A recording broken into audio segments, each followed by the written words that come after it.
আজই ডাউনলোড করুন আর এনজয় করুন আপনার পছন্দের শো। তাহলে কালই উকিলকে আসতে বলি। বলছিলেন মনে হলো। না, আমি তো ঠিক আছে, আগে উকিল বাবুকে বলে পরে আমাকে জানালেন, না আমার কাছে পারমিশন নিয়ে তারপর উকিল বাবুকে জানালেন, একই ব্যাপার সেটা। হ্যাঁ, আপনি পেপারস রেডি করুন।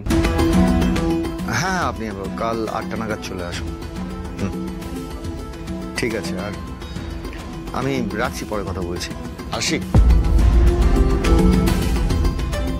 বলুন।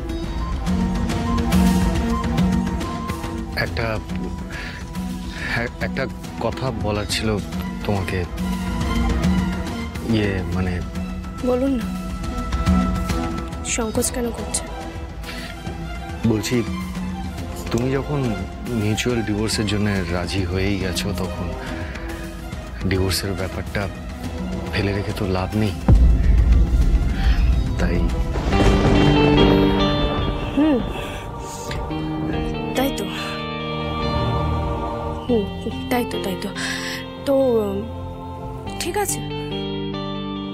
আসলে মধু বিয়ের জন্য তাড়া দিচ্ছে, তাই তো।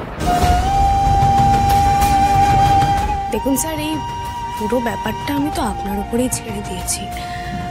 আপনি যেদিন বলবেন আমি সেদিনই ডিভোর্স পেপারে সই করে দেবো স্যার।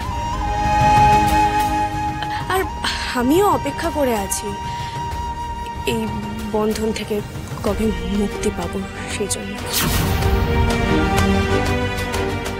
করতে যখন হবে তখন তাড়াতাড়ি করে নেওয়াই বেটার।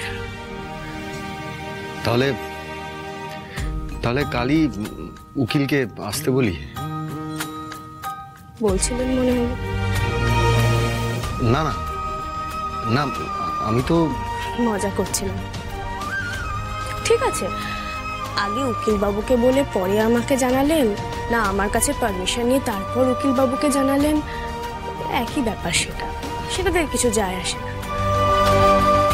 আলটিমেটলি একে অপরের থেকে তো মুক্তই হব, তাই না?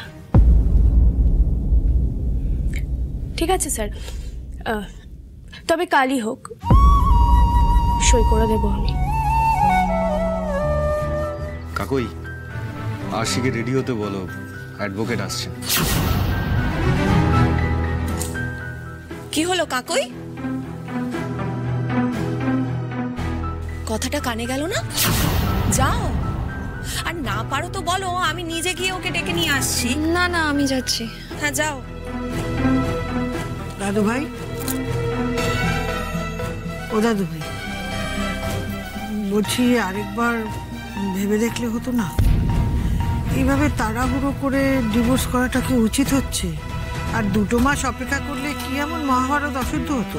তা আপনারই বা এই শেষ বেলায় এত ব্যাগরা দেওয়ার কি আছে বা? আমি সেটাই তো বুঝতে পারছি না।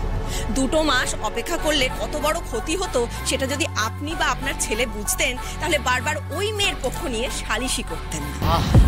থামবে তোমরা? মা, তোমরা যেটা চেয়েছিলে সেটাই তো হচ্ছে, তাও কেন ঝামেলা করছো?